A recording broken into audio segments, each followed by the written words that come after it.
ആയി നമ്മൾ കാണുന്നു.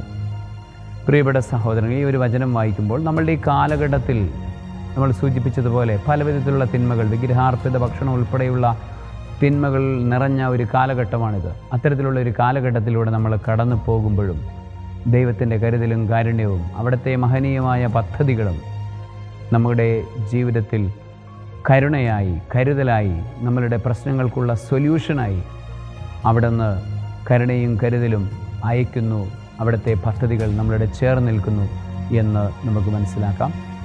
സർവശക്തനായ ദൈവം, പിതാവും പുത്രനും പരിശുദ്ധാത്മാവും നിങ്ങളെല്ലാവരെയും അനുഗ്രഹിക്കുകയും വിഗ്രഹാർപ്പിത ഭക്ഷണങ്ങളിൽ നിന്ന് ഒഴിവാക്കി വിശുദ്ധിയുടെ ഭക്ഷണം കഴിക്കുന്നതിലൂടെ വിശുദ്ധരായി തീരുവാൻ അനുഗ്രഹിക്കുകയും ചെയ്യുമാറാകട്ടെ. ആമേൻ.